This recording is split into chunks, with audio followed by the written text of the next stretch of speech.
What's up, everybody? It's Josh coming at you from Nerd Ventures Tower. Look, Kenobi, it's here. It's gone. People have thoughts about it, including myself. But I wanted to do something different this time. I didn't want to just be critical of the writing and the things that I didn't like about the Obi-Wan Kenobi show on Disney+. I instead wanted to offer an alternative. I wanted to show what I would have done with this show. And so with the help of my editor Fernie and Jacob Cactus, who did some original sketches for us, we've put together a version of the first episode of Kenobi that I would have made. So check this out. I hope you enjoy it, but stay until after this fan fiction because I'll be breaking down some of my thoughts on why I made these changes and how I could maybe do more of this stuff if you guys are into it. Our story begins with a flashback to when Anakin and Obi-Wan were on a mission. They sit next to a fire with the stars overhead. Around them are clone troopers who converse and unwind after a long day. The two Jedis are in conversation. Anakin is voicing his frustration. The solution to helping this planet is simple to him, and yet the bureaucracy of the Senate and the rules of the Jedi are preventing him and his master from simply doing what they think is needed. Obi-Wan tells his Padawan that things are not that simple, and that if the Jedi just used their power to impose their will on the galaxy, that would not be freedom, peace, or justice. Anakin snaps back, explaining that the people of this planet are not experiencing freedom or justice. He asks his master what good is all the power that the Jedi possess if they don't use it to try to help people. Obi-Wan tells Anakin to calm down and reiterate that the Jedi cannot just impose their will. He explains that sometimes true power is not using the power that you have. He tells his Padawan to trust the Force and to learn to surrender. Anakin looks away from him, obviously still angry, but says, "Of course, my master." We then cut to Obi-Wan now on Tatooine, waking up from a slumber and reflecting on the meaning of the dream and memory that he had just had. We see him go to the storage that he has in his hut and pull out the last remaining bit of food that is in there. He cooks the last of his food and eats it, pensive and reflective. We cut to Obi-Wan riding his Eopai across the desert with a bunch of empty bags strewn across it. As the old Jedi Master rides across the desert sand, we pull back to see a group of Tusken Raiders looking on after him. Using his own Eopai as bait, Obi-Wan is able to trick a shark-looking creature into coming up out of the desert sands in order to try to eat. Just as the creature leaps out of the sand in order to attack, Obi-Wan lands a well-aimed blaster rifle bolt to the side of its head. He butchers the animal with his lightsaber and packs his saddlebags and returns back home. Again, we see a few Tusken Raiders looking on after him. We next get a sequence where Obi-Wan rides to the Lars homestead. He demounts from his Eopai and using binoculars takes a gander. A young Luke Skywalker runs around the Lars farm playing with his favorite T-16 Skyhopper toy. Uncle Owen finds Obi-Wan and has a conversation with the Jedi Master. We get a version of the sequence that we had in the actual Kenobi show, but less hostile. Uncle Owen contests to Obi-Wan that he will be able to keep the boy safe, and that the old Jedi doesn't have to come around as often as he does. Obi-Wan says the boy would be better off with me. Owen rebuts this, saying that Anakin would have been better off had he stayed on Tatooine, and that that's probably the same for Luke. The comment stings Obi-Wan, who leaves without saying another word. We cut to an unknown jungle planet where Jedi Master Quinlan Vos runs, several younglings behind him. There's obviously something chasing them, and we can see movement in the trees, but we don't know what it is until the Jedi Master and younglings make it into a clearing. We then hear the ignition and hum of a red lightsaber as Darth Maul exits from behind them. With a sinister tone, Maul praises Quinlan for being able to avoid the Empire for this long. He says that a Jedi as strong on the Force as Quinlan will surely help Maul as a means to an end. The two have an epic lightsaber battle, but Quinlan is ultimately defeated. Several of Maul's armed guards then exit from the jungle and proceed to handcuff and capture the younglings and Quinlan.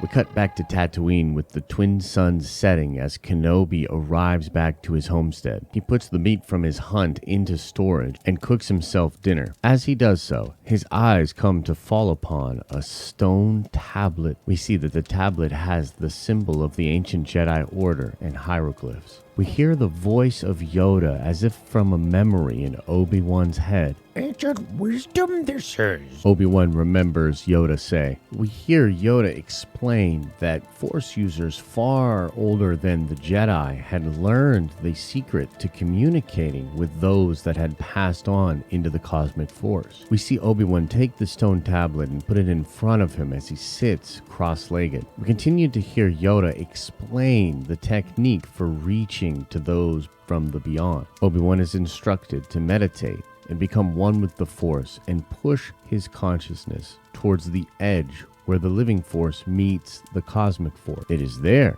Master Yoda explains, where you will come to hear your old master again. We see in Obi-Wan's mind's eye as he reaches for the images of the cosmic force. We see flashes of scenes that look familiar from the Mortis arc of the Clone Wars. We hear the distant voice of Qui-Gon calling out for Obi-Wan, and Obi-Wan answers back, but then something happens. The image in Obi-Wan's mind flashes to see Darth Vader descending in his TIE fighter onto a planet with stone temples. Obi-Wan's brow furrows with frustration, but he can't look away. Vader lands his TIE on a circular stone platform in the center of several different temples. The Dark Lord walks to the center of the platform, his heavy steps thudding on the stone and echoing on the surfaces of the temples around. We hear a crack and a hum as his crimson blade ignites. There is no sense in hiding anymore, the Dark Lord exclaims. You will come out and face me, or I will have my Star Destroyer rain fire on this planet you have come to love.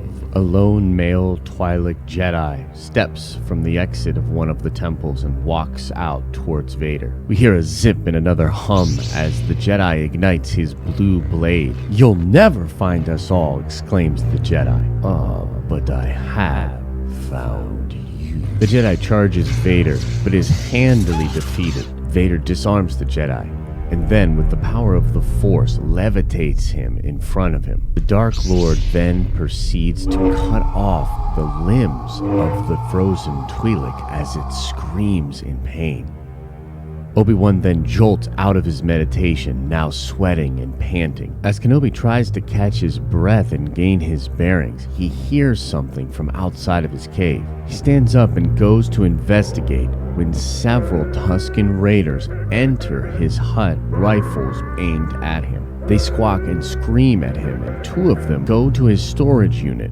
Angered by this intrusion and attempted theft of his hunt, Obi-Wan lurches forward, pushing several of the Tusken away with the Force. He grabs his saber from his belt and quickly cuts down two more Tusken. The rest of the group flees, but Obi-Wan, using the Force, grabs one of them and drags the Tusken back towards him. He levitates the Tusken in front of him and holds his saber blade high, ready to strike him down. Realizing he's going too far, and seeing the parallel between what Vader had just done and what he was about to do, he stops, lets the Tusken go, and as the intruder runs away, Obi-Wan deactivates his lightsaber and hangs his head, confused, angry, and lost.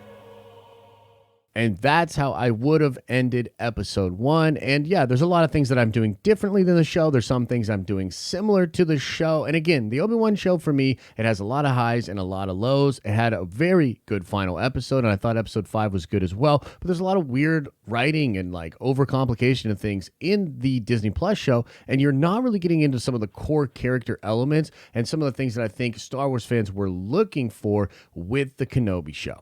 In my version of the show, Kenobi already knows about Vader. He is still strong with the Force, and he's actually conflicted with being maybe drawn to the dark side. I mean, he's angry, he's frustrated, and he's trying to communicate with Qui-Gon Jinn in the cosmic force, and he keeps seeing visions of Vader committing atrocities while he is doing that. I've also included Darth Maul, and he's doing something really interesting with Quinlan Vos and other Jedi, and all of that has a really interesting path that will lead to another conflict between Darth Vader and Obi-Wan Kenobi in a scenario where Obi might actually want to kill Anakin. So let me know what you think about this first episode that I did. This was the first time I've done something like this, so I think if we were to do more, they would be even better, maybe less harsh edits, you know, more cool sound effects and fun stuff like that. And if this video gets over 5,000 likes, I will know that you guys definitely want to see the other episodes, and I'll work on episode 2,